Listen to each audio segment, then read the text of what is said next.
Magandang buhay mga katamang. Ngayon nga ang araw kung saan mag-birthday na naman ang aking panganay na pamangkin.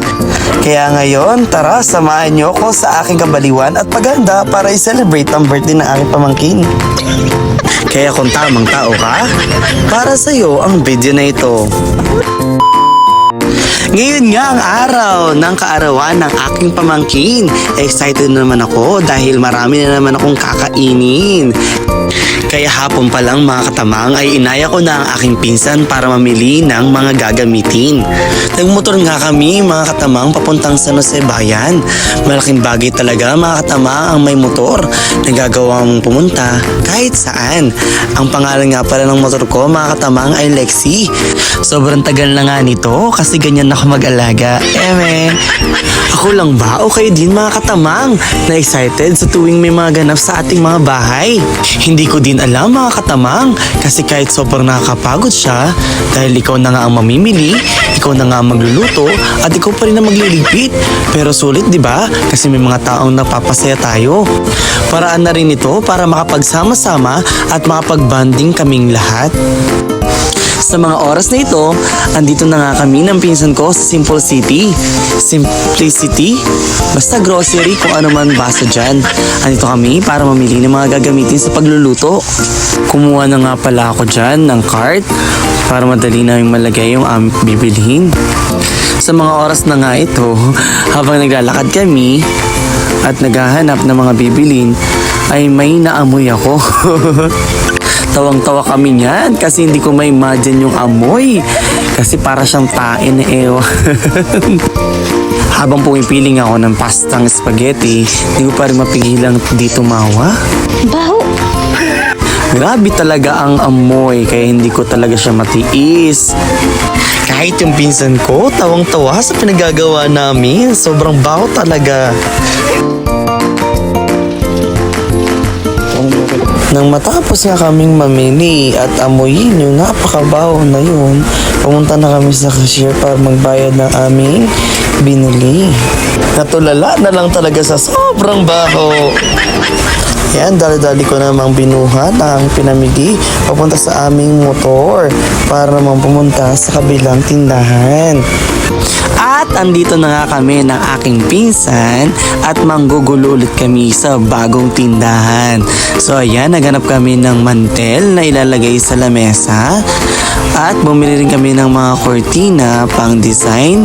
At ito na naman po kami sa aming kalokohan.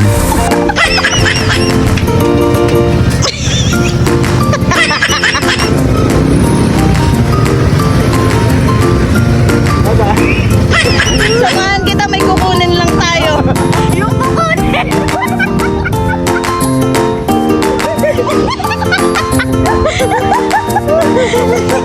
At ayan nga, napagod ang mga person. Halatang halata sa mga mukha nila.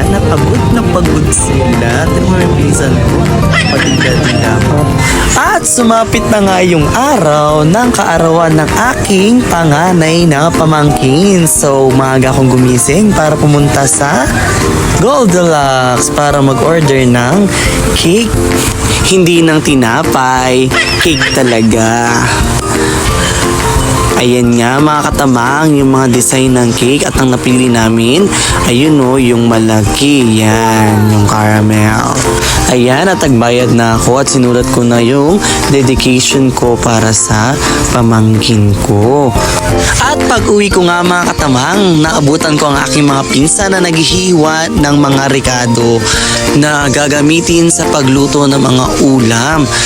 Hinihiwa na rin ang mga baboy at manok. Sarap! Mapapalaban na naman ako mamaya.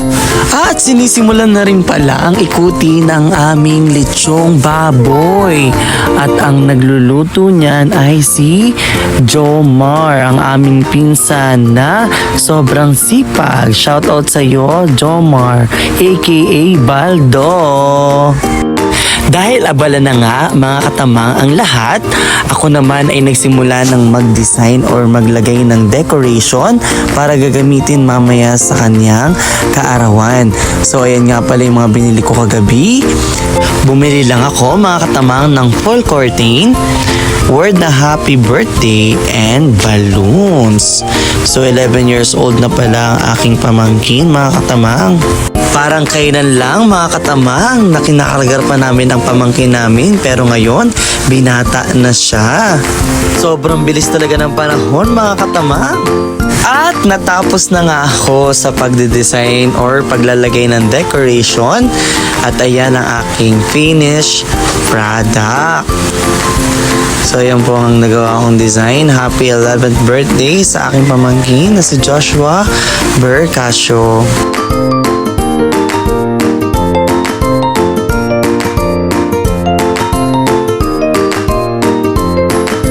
Yun lamang mga katamang, hanggang sa muli. Kung tamang tao ka, para sa iyo ang video na to.